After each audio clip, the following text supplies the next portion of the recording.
네, 이번에는 섹터 얘기 좀 해보겠습니다. 최근 글로벌 투자자들의 사랑을 받고 있는 테마이죠. 바로 NFT. 더불어서 블록체인 생태계에 대한 얘기를 나눠보겠습니다.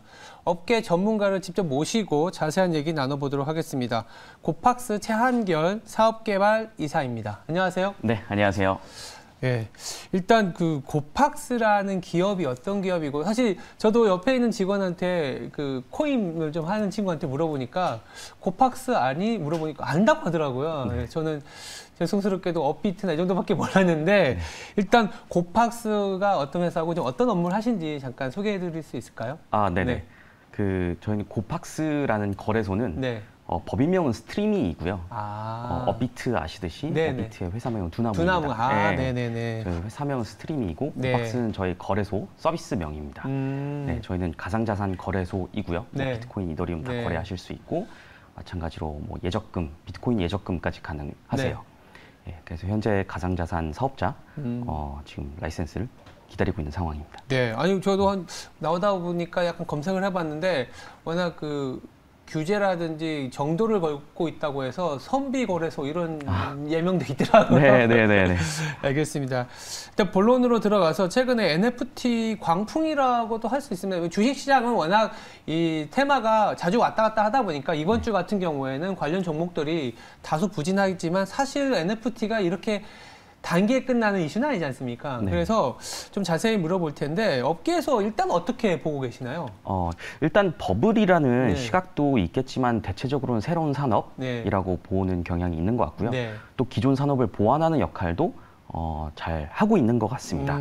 예를 들면 지금 게임 같은 경우 아니면 뭐 메타버스, 그렇죠. 예술 뭐 이런 분야뿐만 아니고 뭐 럭셔리 브랜드의 뭐 상품을 진위 여부 확인하는 데 있어서도 NFT가 쓰이고 있습니다.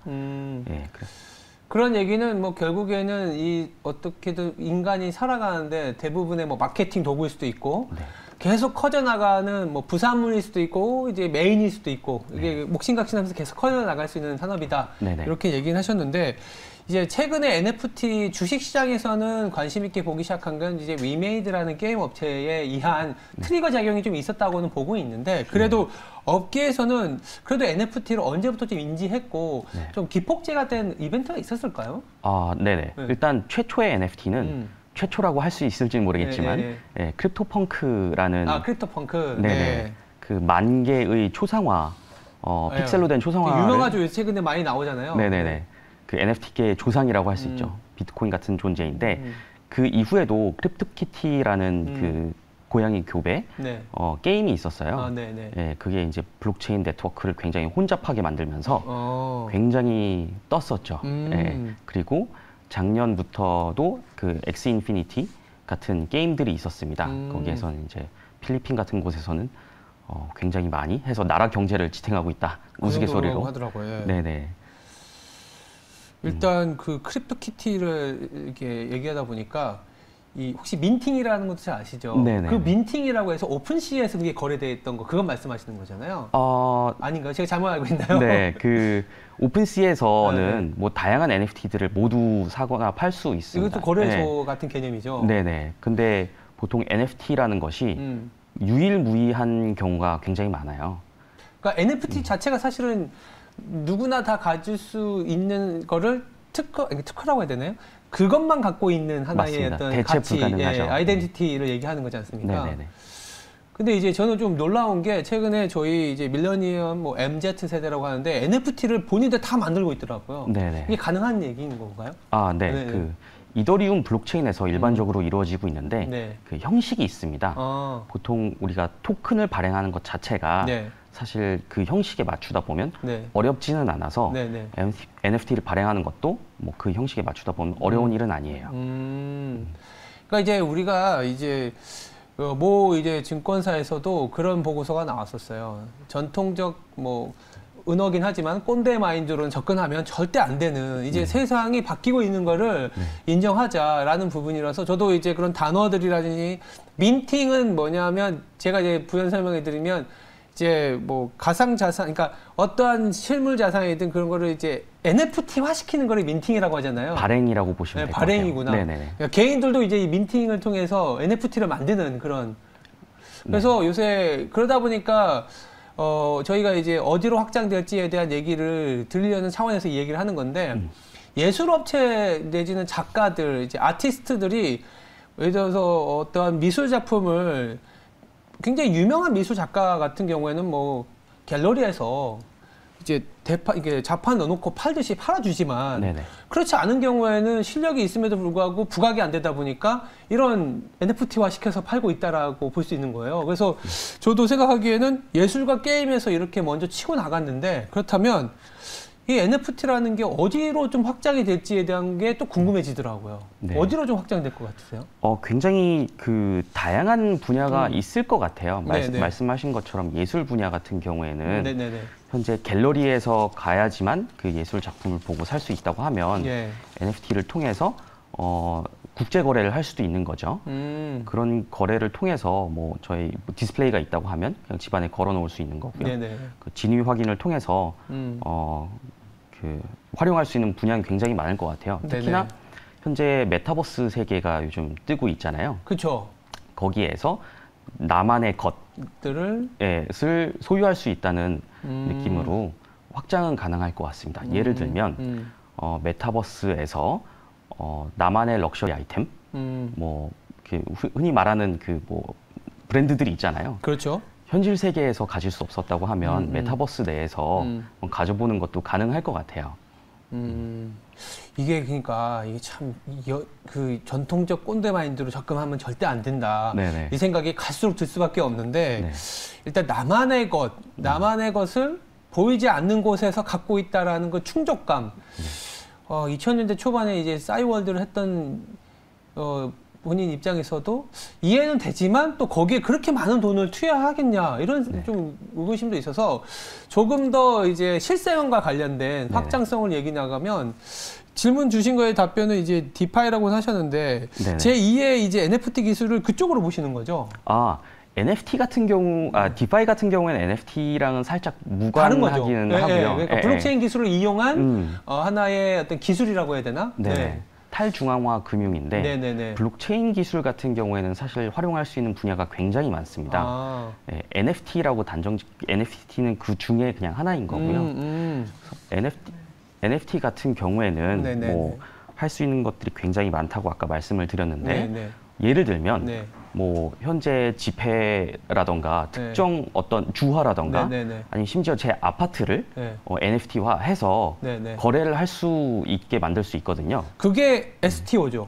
STO라고 보셔도 될 것 같아요. 그죠. 그게 이제 STO가 이제 금융권에서도 저도 이제 이 금융권에서 그런 쪽에 이제 아이디어를 내려고 하다 보니까 공부를 좀 하다 보면 그러니까 자산을 유동화시킬 수 있는 이게 STO. 그게 이제 그러면 아까 얘기했던 NFT 기술이 들어가는 거죠. T 기술이라기보다는 대체 불가능한 토큰으로서. 대체 불가능한 토큰이냐 아니냐는 사실 그렇게 중요하진 않을 수는 있을 것 같아요. 이게 굉장히 어려운 것 같아요. 대체 불가능 토큰의 특징이 하나가 쪼갤 수 없다는 거거든요. 더 이상. 그렇죠. 그렇기 때문에 단 하나만 있어야 된다라고 하면 그 기술이 필요한 곳에 적용할 수 있을 것 같습니다. 알겠습니다. 그다음에 제가 말을 좀 죄송하게 끊어서 그런데 아까 디파이 부분은 조금만 더 설명을 부탁드려도 될까요? 그 디파이라고 하면 Decentralized Finance라고 해서 탈중앙화 금융이라고 합니다. 그래서 현재는 은행이나 뭐 증권사 같은 다양한 금융기관들이 중간에서 중개를 하면서 금융 행위를 우리가 할 수 있는데요. 앞으로는 디파이에 의하면 그런 중개인들 없이도 금융 행위를 할 수 있다는 것입니다. 예를 들면 송금을 하거나 뭐 예적금을 하거나 대출을 받거나 하는 행위들이 탈중앙화 금융을 통해서 이루어질 수 있습니다. 그럼 P2P 업체하고는 뭐가 다른 건가요? P2P 업체는 개인들이 서로의 니즈에 의해서 사람과 사람이 한다고 하면 디파이는 코드를 통해서 이루어진다고 보시면 될 것 같아요. 그래서 어떻게 보면 신뢰가 필요 없다고 보셔도 될 것 같아요. 그러니까 이제 보통은 이제 지금 현재의 전통의 금융 체제에는 내 돈이 은행에 있는 거잖아요.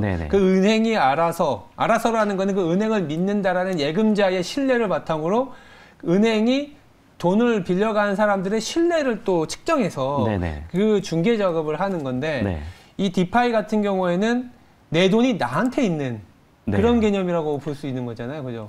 그 누구에게도 있지 않다고 보시는 게 맞을 것 같아요. 네, 코드 위에 블록체인 위에 올라가 있다고 보시면 될 것 같습니다. 그러면 이제 그 신뢰가 없는 상황에서도 내가 이제 대출이라든지 이런 중개 업무에 대한 네. 수혜자가 될 수 있다. 맞습니다. 네. 굉장히 조금은 금융권에서는 싫어할 수도 있겠지만 싫어할 수 있어요. 네, 이게 파괴적인 혁신이거든요. 네. 특히나 그 계속 아직은 산업 초기 단계이고 계속 기술 개발, 발전이 이루어지고 있는데 예를 들면 이제 신용이나 담보가 필요 없는 대출도 가능한 세상이 왔습니다. 근데 이제 신용이나 담보가 필요 없다라는 거는 떼일 가능성이 전혀 없다라는 게 베이스로 깔려 있어야 되거든요. 네. 근데 이제 이게 블록체인으로 그게 가능하다. 네. 알겠습니다. 그런 세상이 온다 그러면 금융사들은 특히 이 지점이나 뭐 은행들은 구조조정을 세게 해야겠네요. 네. 네, 디파이라는 게 그 정도로 파괴적일 수도 있다라는 얘기가 있습니다. 그로 인해서 또 새로운 일자리가 창출되는 거겠죠. 그렇기도 하겠죠. 예. 항상 새로운 기술은 일자리를 없애기도 하지만 더 많은 일자리를 만들기 때문에 좀 더 이제 거시적으로 봐야 될 것 같고요. 최근에 이제 NFT 시장에 끼어드는 기업들이 우후죽순으로 나오고 있어요. 아시겠지만 뭐 증권사에서도 저도 잠깐 있었던 걸로 경험을 하는데 뭐만 달면 주가가 튀니까 뭐 약간 이런 말 하지만 누구든지 막 만들어버리는 상황이 되거든요. 이거 좀 경계해야 되긴 하지만 어떻게 보세요? 업계 시선으로 좀 주목할 기업까지 좀 이렇게 얘기해 줄 수 있을까요? 네네. 아까 전에 그 초기에 위메이드 말씀하셨는데 예, 위메이드는 여전히 좋아 보이고요. 위메이드 자체를? 네네네. 왜냐하면 그 우리나라에서는 적어도 그 플레이 투 원이라는 그 새로운 P2E, P2E 분야를 어떻게 보면 개척하고 있는 상황이긴 하고 글로벌리 지금 잘 되고 있는 것으로 알고 있습니다. 네네네. 그리고 또 저 갤럭시아 머니트리 같은 종목이 있을 수 있겠는데요. 네. 여기는 NFT 관련 사업을 영위하고 있습니다. 네네네. 현재 다양한 IP를 보유하고 있는데 NFT를 그 산업을 좀 보다 보면 그 IP가 정말 중요하더라고요. 그렇죠. 네, 그래서 지금 뭐 그거 갖고 대출도 일으키더라고요. 네네네. 그 IP가 붙어 있는 NFT를 담보로도 대출을 받는 세상이긴 합니다. 네. 그래서 이런 IP를 많이 확보한 기업을 한번 살펴보시면 좋을 것 같다는 생각이 드네요. 그러니까 지재권이라든지 이런 것들을 많이 갖고 있는 그러다 보니까 이제 게임 업체들이나 일부 제약사들이 좀 타겟에 좀 들어오는 것 같고 코팍스도 해당이 되는 거죠? 주목해볼 만한 기업으로? 네, 그럼요. 일단 이 블록체인 생태계에서 가상자산 생태계에서 거래소는 어떻게 보면 필수 불가결한 요인이기 때문에 거래소는 무조건 좋다라는 생각입니다. 상장사 말씀하셨는데 조심은데 혹시 비상장사도 얘기해 줄 수 있으세요? 비상장사는 일단 저희 스트리미가 있을 것이고요. 네, 그렇죠. 얘기하셨던. 그 외에 다른 거래소들도 사실 좀 유망해 보이긴 합니다. 지금은 거래에 좀 집중되어 있는데 사실 할 수 있는 사업이 굉장히 많아요. 그래서 앞으로 확장성 측면에서 그다음에 성장성 측면에서 굉장히 유망하다고 보고 있습니다. 대승적으로 나중에는 거래소들끼리의 통합이나 어떤 그 파이 키우기 상황에서 합쳐지는 경우도 많겠네요. 있을 수 있죠. 그러면서 코팍스가 또 업계의 최고의 수익까지 올라갈 수 있는 그런 날도 올 수 있을 거라 저는 생각하고 있습니다. 그럼요. 감사합니다. 지금까지 이제 블록체인 NFT와 관련된 자세한 얘기 나눠봤습니다. 코팍스의 최한결 사업개발 이사였습니다. 감사합니다. 네, 감사합니다.